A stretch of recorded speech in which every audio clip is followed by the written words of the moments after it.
We got National Greco-Roman Coach Matt Lindland here. Matt, can you just talk about some of the highlights so far for this year? Well, we had an incredible month of March. It was we had started out with our juniors. We won 7 golds. We haven't even been on the podium at that tournament. It's a very competitive tournament, but now we're starting to send some of our better juniors. You know, in the past, I think all of our top guys have been wrestling in the college system and not been able to travel overseas during that period of time, whatever that folk style season lasts. You know, it seems to be growing. You know, used to start in November and into March, and now I don't think it ever ends. But now we're starting to get our own athletes in Greco-Roman, and we sent some of our world medalists over there from last year. They won tournaments. Then we went to Denmark with our seniors. We captured 2 gold medals there and a bronze medal. Ildar and Robbie both got golds. And that was a great tournament because it was a Nordic system where it's basically if you understand old bracketing, you know, you don't go into repechage. It's automatically you get 2 matches. So we were guaranteed a lot of matches. Robbie had a round robin where he got 5 matches in that day. He even lost one, and just the fact that he pinned a couple guys come back in for the gold medal. Then we went to Croatia where we got 5 bronze medals, and Alex Sancho got a gold there. So, you know, overall, really encouraged with the way the guys were competing, not just the performance, but actually the way they're competing. They're going out there trying to put points on the board. They're scoring. They're attacking. They're taking risks, and that's what it takes to score in Greco-Roman. You can't be timid. You got to go out there and force your position and create opportunities and capitalize on those opportunities when they present themselves. You mentioned getting some of those younger guys. We saw Britton Holmes sign his letter of intent to NMU a couple months back. How exciting is it to see some of those high school guys go straight to Greco rather than folk style? It warms my heart to see our athletes, especially our athletes that are Greco-Roman athletes. It seems like in the United States, we try to push everybody into one-size-fits-all program. It's like, well, you have to go to college. You can go to college and wrestle Greco-Roman. We've talked about this many times where our athletes are getting degrees. They're getting full-ride scholarships and wrestling Greco-Roman. That hasn't happened in the past. And so we're creating those opportunities for our athletes not only to compete internationally, but also get that education along the way and do it at their own pace, be able to do that while they're traveling overseas because they've got a blended curriculum where some of it's online, some of it's in classroom. They've got great tutor support. So we've created a really good system here around the educational piece, which allows our athletes to compete. So we also have Northern Michigan. It's been going on since 2001 when that was created, and that's like a traditional college. We've also added Williams Baptist as our second traditional college program where the athletes will live on campus. They'll go to class, and they will travel overseas during their break, spring break, Christmas break, winter breaks. You know, they'll get opportunities to compete overseas, and that's what it takes. We have to have our athletes competing with the best guys in the world. We're just talking about this with a couple guys here at Residence. It's you know, there's a point where all of a sudden you're going overseas and you're trying to get that experience, but once you get the experience and you're able to compete with those guys, now it's starting to chase down guys. Hey, he's ranked higher than me. He won a world medal. He won an Olympic medal. Let's go find out where he's competing. Let's chase those guys down and test ourselves against those athletes. And you know, frankly, we saw that happen. We were in Hungary in December. Tracy Hancock chased down an Olympic bronze medalist from Turkey, beat him. So we're moving our guys in the right direction. We're getting them opportunities to compete with guys at their level. We're also getting them opportunities to compete with guys maybe that are a little better than them, and seeing where they stack up against those guys, and see where that gap is, because we got to close that gap. We got to get our guys, you know, not just competitive, but beating the best guys in the world, and that's where we're heading. We've got trials coming up in a few weeks in Vegas. Who are some exciting new athletes that fans should keep an eye out for? I think there's a lot of exciting new athletes. Hayden Zomer is probably one of our top guys that's come over. I talked to Donnie Lonendijk. He was 3-time D3 champion. Richard Carlson's graduating from his school. He's going to jump in. I don't think we're going to get Gabe Dean this one. He's going to do a little freestyle, but maybe he'll come back to us. Working on guys like Kyle Crutchmer. talking to some of those guys. So I think there's going to be, we really opened up our trials procedures.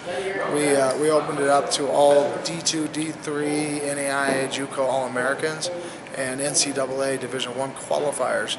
And so if any of those athletes out there that weren't aware of that procedures, certainly sign up. If you have a Greco-Roman background, we'd love to see you get into our pool of athletes, compete at our world team trials. So we're looking forward to that. I think there's I think we're going to be surprised maybe by some of the newcomers that maybe I haven't talked to yet that are going to show up. But it's going to be exciting. We're about ready to see who's going to. The weight classes are definitely getting more competitive now. Been here now for 3 years, and we're growing our depth chart and within our program. I mean, look at 98. I mean, I'm hearing rumors that Kayla Williams back. We got Joe Rao. We have Hayden. We call him Peaches, but Tracy Hancock's there. So we're getting some depth at that weight. 59, super deep. 66, 71. We've got a lot of great athletes there. So I mean, up and down the board. I mean, we're increasing our depth in our weight classes. I'm looking forward to seeing Spieler up at 80. He had won a gold medal in Cuba, won a silver medal in Hungary Grand Prix, which was a very tough tournament. He lost to Bocce in the finals, who he beat last year in the Hungary Grand Prix. So he's chasing those guys down too. Seeing him at 80, that'll be interesting because we haven't seen Jordan compete at 80 kilo before. But he's having international success, so we're looking forward to having him up at that weight class. We've got Martinez, who was on a couple world teams for us, who's training right here with us every day, looking fantastic, working hard every day. So we're going to have a lot of competitive matches. Nobody's going to walk through this tournament. So who are some of the veterans that we can expect to see back? Well, a lot of those guys have retired. Robbie's still sticking around. Provisor's been on a couple Olympic teams. He's got another quad in him. Let's see, Ildar's sticking around. 66. I mean, some of the guys like Alex Sancho have been around for a quad, but he's just coming on right now, really starting to prove himself. So we've got a lot of guys that are in that middle, but we've had guys like Andy Bisick move on. He's now our assistant coach up in Northern Michigan, so he's still involved in the program, still helping us in more ways than he was even on the mat. And this is a guy that's got a couple medals for us, but I think he can really change the culture up at that program, help these young athletes get to that level faster. What are some things that USA Wrestling, the Greco program specifically, took away from this past quad? Oh man, there was many lessons. There was many lessons to learn, but I think right now it's capturing the right athletes and getting them into your program early, and getting them experience, getting them a lot of experience overseas, competing against the best guys. And tactically and technically, we have to score points, and we're still up in the air what the world championship, after the world championships, what the new rules will be. Right now, it's interesting because we've only had these rules going on for one tournament, really, the world championships in December for the two non-Olympic weights, and there's no forced parterre. You have to take an athlete down to get a chance on top. It doesn't seem like the Russians are really into those kind of rules, and we saw it by their performance. They're really heavily focused on their parterre, spend a lot of time. Parterre is a great part of wrestling. It's very exciting, but it's not all of wrestling. And if you're spending 70% of your time focusing on parterre, you're not trying to score on your feet. You're just pushing, blocking, hoping for that one opportunity on top. And we want to see exciting matches across the board. And I think it's not only upon the athletes, but it's upon the coaches to create that culture where we're going out and scoring points. We're making it exciting for the fans. Fans love the throws. They love the headlocks, the arm throws, the body locks. They want to see guys get tossed. And every time there's a highlight, we always see that. So we got to create that in the way we're setting up our training structures. You mentioned earlier a lot of international success this last month or so. What is your, I guess, moving forward into World Championships, what does that do for your confidence as a coach in this program? Well, I mean, I had a lot of confidence in our athletes, but now they're getting that confidence in themselves. They're seeing that what they're capable of doing, and I think that makes a huge difference. When they're going out there and beating guys, they're winning medals in multiple tournaments, getting on the podium. It's very exciting because I honestly know how good of athletes we have and what they're capable, and I think the potential is just wide open. But for them to be able to see that is what's more important, to have that confidence and know that they can compete with the best athletes in the world. So what is that, I guess, what is your analysis basically on these last couple of months and moving forward into it? Well, I think we're on the right direction. We're heading the right way. We got a plan in place for once our team is selected. We unfortunately the Pan Ams fall right the week afterwards. We wouldn't have scheduled that, but that was scheduled after our events were already on the books. So we're gonna select our team, go right over to Brazil right afterwards. We're going to recover our athletes after two major events, which one is our trials and the Pan Am Championships, which is a very important event nowadays because it does affect our seeding at the World Championships moving forward. So I think those are important times to take a break and then start your run for the world title. And we want to get these guys prepared, so we'll go into some base training. We'll head overseas. We'll do a tournament in Georgia. We'll get some international training in Hungary. We'll come back here and fine-tune things after, we see where we talked about that gap earlier. Where we see where we got to close that gap. Is it we're getting turned on the mat? Is it we got to make some adjustments in our position on our feet? Whatever that is, we're going to fine-tune the guys and peak them out and get them ready for Paris. Who would you say at the OTC is who you identify as some of the leaders in the room? We have a lot of leaders. I mean, Robbie has been kind of that veteran leader, and we don't know how much longer he's going to stick around for sure. So we're developing some guys. I mean, Tracy Hancock has become a really great leader. I just took him to a developmental camp we had in Wisconsin.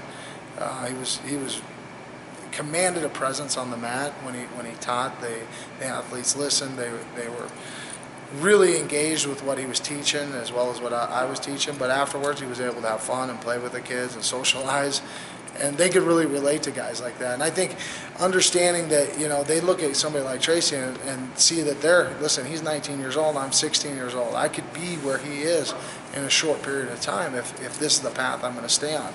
But that's going to be difficult for the athletes that are bouncing between styles. I know that's been a tradition in America that wrestling's wrestling. We can wrestle Greco, freestyle, folk style. It's all the same. Well, it's changing.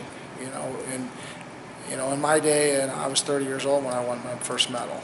And in 2012, the athletes, the average age was 27. Was 27 in 2012. In this last quad in 2016, the average age of Olympic medalists has dropped to 22 years old. And some of our best athletes are still in a college system. They're not even wrestling Greco-Roman. So it's going to be hard to catch these athletes. It's going to be hard to close that gap, and I see that, and that's why I'm encouraging a lot of our best Greco-Roman wrestlers. I mean, we wouldn't take a guy that can throw an 85-mile-an-hour fastball and put him out in center field. We wouldn't put him on second base. We'd use him to pitch, and that's what he would be well suited at. Same thing with our athletes. There's certain guys out there that are really, their style fits into Greco-Roman. They like to throw. They understand positioning. They're not adverse to taking risks on the mat. And those are the guys that need to find a Greco-Roman path. Whether that's William Baptist, Northern Michigan, maybe Minnesota Storm, and they get out to Ithaca, New York, and be a part of that RTC. So we've created a lot of opportunities. Now it's just directing our athletes, funneling them into those different training sites. Any other thoughts or comments, maybe things for the fans to know about this Greco program? Well, I just would like everybody to come out and support us in Vegas. I know we just got done with a big event in March in St. Louis. That was a really fun event to go watch, and I think this is going to be more exciting. I think you're going to see more action, more throws. You're going to see a lot of competitive action out there, and come watch us in Vegas last weekend in April. Awesome. Thanks for your time. Yeah, thanks a lot.